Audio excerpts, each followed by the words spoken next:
राम राम जी। वास्तु की इस श्रृंखला में आज फिर एक नए वीडियो के साथ कुछ महत्वपूर्ण जानकारियां लेकर मैं आपके सामने उपस्थित हुआ हूं। देखते हैं पहला एक यहां पर जो वास्तु दोष आज हम मेंशन कर रहे हैं, पहला वो है मंदिर के शिखर की छाया। यदि मंदिर के शिखर की छाया किसी भी घर के ऊपर पड़ती है तो निश्चित रूप से उस घर में नकारात्मक ऊर्जा आती है। कारण क्या है इसका? देखिए, मंदिर का जो शिखर होता है, सबसे ज्यादा नेगेटिव एनर्जी उसी के अंदर इकट्ठी होती है। कैसे? मंदिर में जब हम लोग जाते हैं, वहां अपनी प्रार्थना जब हम करते हैं, अपने दुखों को, कष्टों को निवारण करने के लिए जो प्रार्थना करते हैं, अपने दुखों को वहां छोड़कर आते हैं, वहां मंदिर में जब मंत्र रोटेट होते हैं, उन मंत्रों के प्रभाव से वो नेगेटिविटी जो होती है वो मंदिर के शिखर में एकत्रित होती है। मंदिर के शिखर में सबसे ज्यादा नेगेटिविटी होती है और वही शिखर की छाया जब आपके घर पर पड़ती है तो निश्चित रूप से आपके घर में वो नेगेटिविटी आती है। इसीलिए आप प्रयास करें आपका घर इस प्रकार से बना हुआ हो कि मंदिर की छाया, मंदिर के शिखर की छाया उसके ऊपर ना पड़े, अन्यथा उस घर में ग्रोथ यानी उन्नति जो है वो अवरुद्ध हो जाती है।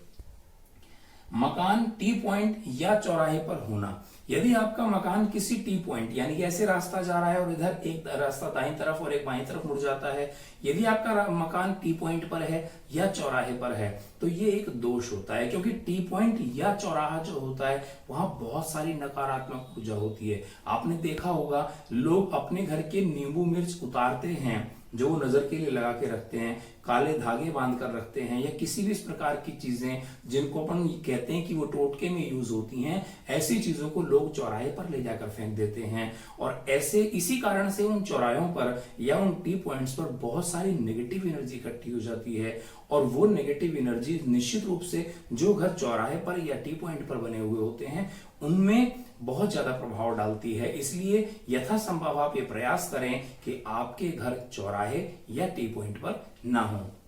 तीसरा है घर का गंदा पानी मंदिर के पास या सामने जाना। यदि आपका घर इस प्रकार बना हुआ है जो मंदिर के पास में है और आपके घर से निकलने वाला गंदा पानी यदि किसी भी कारण से मंदिर की छत पर गिर रहा है, मंदिर के आसपास इकट्ठा हो रहा है, तो निश्चित रूप से उससे आपको बहुत ज्यादा नुकसान होता है। वो जो गंदगी है, वो जो दोष उत्पन्न वहां हो रहा है, वो दोष कई गुना बढ़ जाता है और उस दोष के कारण आपके ऊपर बहुत सारी नकारात्मक ऊर्जा आती है, ईश्वरीय दोष आपके ऊपर उत्पन्न होते हैं, जिससे कि आपके जीवन में बहुत सारी कठिनाइयां, बाधाएं पैदा हो जाती हैं। इसलिए मित्रों, आप यथासंभव प्रयास करें कि आपके घर का पानी मंदिर की दीवार को भी स्पर्श ना करे, मंदिर के सामने इकट्ठा ना हो। अगला इसमें आता है घर के सामने गंदगी या गंदा पानी एकत्रित होना। आपने देखा होगा आजकल लोग सफाई बहुत करते हैं, लेकिन सफाई की परिभाषा क्या है? लोग सफाई अपने घर के सामने से करके पड़ोसी के घर के सामने कचरा इकट्ठा कर देते हैं। ये गलत है। आपको पता है, कचरा अपने घर के सामने से हटाना सफाई नहीं है। सफाई है कि हम अपने घर के और आसपास के पूरे माहौल को हम साफ करें, वातावरण को हम साफ करें, ठीक है, पूरे एरिया को, पूरे उस परिसर को हम साफ करें। और जो कचरा इकट्ठा होता है उसको पड़ोसी के घर के सामने ना फेंक करके हम उसको डस्टबिन में इकट्ठा करें, जिससे कि उस कचरे को नियत स्थान पर जो गाड़ी आती है कचरे वाली या जो बड़े बड़े डस्टबिन लगे होते हैं उन तक उनको पहुंचाया जा सके और कचरे को इधर उधर फैलने से रोका जा सके। कचरा फैलने से निश्चित रूप से नेगेटिविटी आती है और इस नेगेटिविटी के कारण, इस नकारात्मक ऊर्जा के कारण घर में लक्ष्मी का ह्रास होता है, घर में लक्ष्मी के आने के नए स्रोत बाधित हो जाते हैं। घर के आगे मित्रों यदि गंदा पानी इकट्ठा रहता है तो ऐसे में घर में लक्ष्मी का आगमन नहीं होता है। घर में लक्ष्मी का आगमन तभी होगा जब आप साफ सफाई करेंगे। घर के आगे, घर के प्रांगण को आप सुबह सुबह धोएं, वहां साफ सफाई रखें, निश्चित रूप से ऐसे घर में लक्ष्मी का आगमन होता है। मित्रों, ये तो बात हुई कुछ दोष की। आज मैं आपको कुछ ऐसे उपाय बता रहा हूं जिनसे बहुत सारे नेगेटिविटी को कम किया जा सकता है। जैसे सबसे पहला है स्वास्थ्य चिन्ह। यदि आपके घर में वास्तु का कोई दोष है और आप चाहकर भी उस दोष को नहीं हटा पा रहे हैं, आई मीन टू से आप वहां पर तोड़फोड़ नहीं कर पा रहे हैं और उन दोषों को आप नहीं हटा पा रहे हैं, तो एक बहुत आसान उपाय है। घर के मुख्य द्वार पर आप 9 अंगुल का एक साथिया बनाएं।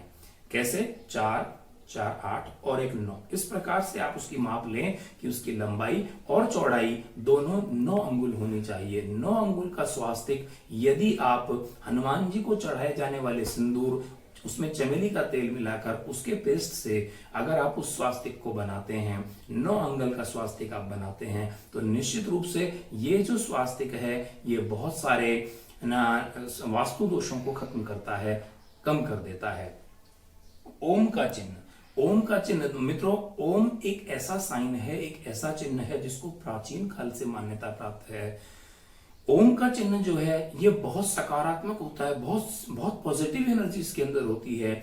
आप अपने पूजा स्थल पर, अपने घर के अन्य जितने भी द्वार हैं उनके ऊपर, घर के मुख्य द्वार पर या मुख्य द्वार के दोनों ओर, दाईं और बाईं ओर अगर आप स्वास्तिक का ओम का चिन्ह बनाते हैं तो इससे भी घर में आने वाली जो नेगेटिव एनर्जी है वो खत्म होती है। मित्रों, यहाँ पर एक समस्या मैंने बताई आपको, घर का चौराहे या टी पॉइंट पर स्थित होना। यदि आपका घर चौराहे पर स्थित है या टी पॉइंट पर स्थित है तो इसके लिए आप क्या करें, आप षटकोणीय 6 कोण वाला एक शीशा लें और उसे घर के मुख्य द्वार पर आप लगाएं, जिससे कि वो नेगेटिव एनर्जी अब उसमें रिफ्लेक्ट होगी, जब उसमें उसका प्रतिबिंब बनेगा, रिफ्लेक्ट होगी, तो वो वापस चली जाएगी, नेगेटिव एनर्जी आपके घर में प्रवेश नहीं करेगी। नमक का पोछा लगाना, यदि आप घर में जो पोछा आप लगाते हैं यदि उसमें थोड़ा सा नमक डाल लेते हैं पानी में और उस नमक के पानी से अगर आप पोछा लगाते हैं तो घर की नेगेटिविटी काफी हद तक कम हो जाती है। झाड़ू छिपा कर रखना, जो झाड़ू है जिससे आप सफाई करते हैं घर में, उसको कभी भी इस प्रकार से ना रखें कि सभी लोग उसको देखें।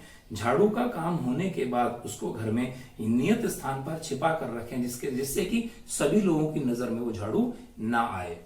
प्रातः कर दर्शन, आपको ये सबसे अच्छा उपाय मैं बताता हूं। प्रातः काल जैसे ही आप उठते हैं, अभी आप बिस्तरों में ही हैं, जैसे ही आप उठकर बैठे, सबसे पहले अपनी हथेलियों को इस प्रकार जोड़ लें और एक मंत्र मैं आपको बता रहा हूं, आप उसे पढ़ें।